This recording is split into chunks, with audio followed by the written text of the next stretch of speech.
ಹಿಂದಿ ರಾಷ್ಟ್ರ ಭಾಷೆಯಲ್ಲ, ಅದು ಅಧಿಕೃತ ಭಾಷೆಯಷ್ಟೇ. ಹೌದು, ಉತ್ತರ ಭಾರತದಲ್ಲಿ ಹಿಂದಿಯೇ.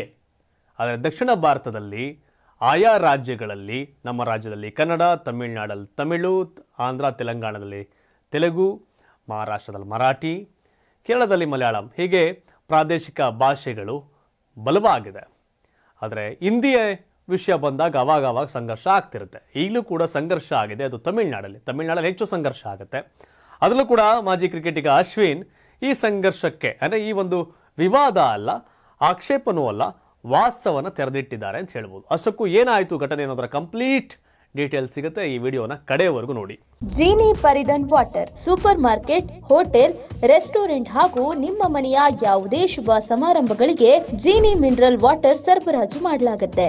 ಹೌದು, ಹಿಂದಿ ನಮ್ಮ ರಾಷ್ಟ್ರ ಭಾಷೆಯಲ್ಲ, ಅದು ಅಧಿಕೃತ ಭಾಷೆಯಷ್ಟೇ ಅಂತ ಕ್ರಿಕೆಟಿಗ ಆರ್ ಅಶ್ವಿನ್ ಹೇಳಿದ್ದಾರೆ. ಈ ಮೂಲಕ ದಕ್ಷಿಣ ಭಾರತೀಯರ ಹಿಂದಿ ವಿರೋಧಿ ಅಭಿಯಾನಕ್ಕೆ ಮತ್ತಷ್ಟು ಪುಷ್ಟಿ ಬಂದಿದೆ.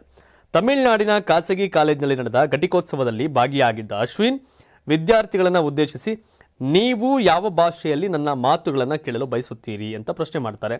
ಆಗ ಕೆಲವರು ಇಂಗ್ಲಿಷ್ ಅಂತಾರೆ, ಹೆಚ್ಚಿನವರು ತಮಿಳು ಅಂತಾರೆ, ಆದರೆ ಹಿಂದಿಯನ್ನ ಯಾರೂ ಆಯ್ಕೆ ಮಾಡಿಕೊಳ್ಳಲ್ಲ. ಅದಕ್ಕೆ ಪ್ರತಿಕ್ರಿಯೆ ಕೊಡ್ತಕ್ಕಂಥ ಅಶ್ವಿನ್, ಹಿಂದಿಗೆ ಯಾವುದೇ ಪ್ರತಿಕ್ರಿಯೆ ಇಲ್ಲ, ನನ್ನ ಪ್ರಕಾರ ಹಿಂದಿ ನಮ್ಮ ರಾಷ್ಟ್ರೀಯ ಭಾಷೆಯಲ್ಲ, ಆದರೆ ಅಧಿಕೃತ ಭಾಷೆಯಷ್ಟೇ ಅಂತ ಹೇಳ್ತಾರೆ.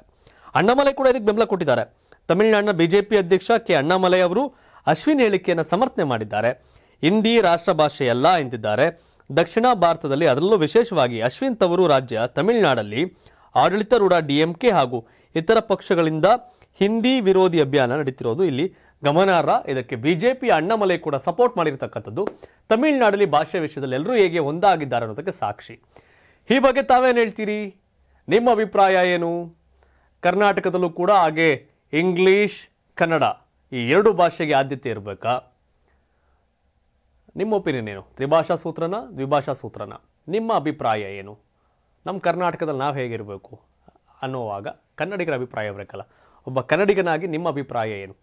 ಇಂಗ್ಲಿಷ್, ಕನ್ನಡ ಎರಡೇ ಸಾಕೆ, ಅಥವಾ ಇಂಗ್ಲಿಷ್, ಕನ್ನಡ, ಹಿಂದಿ ಮೂರು ಭಾಷೆ ಅವಶ್ಯಕತೆ ಇದೆಯಾ? ನಿಮ್ಮ ಅಭಿಪ್ರಾಯವನ್ನು ಕಾಮೆಂಟ್ ಮಾಡಿ ತಿಳಿಸಿ. ಧನ್ಯವಾದ. ಇದು ಕರ್ನಾಟಕ ಟಿವಿ, ಕನ್ನಡಿಗರ ಧ್ವನಿ.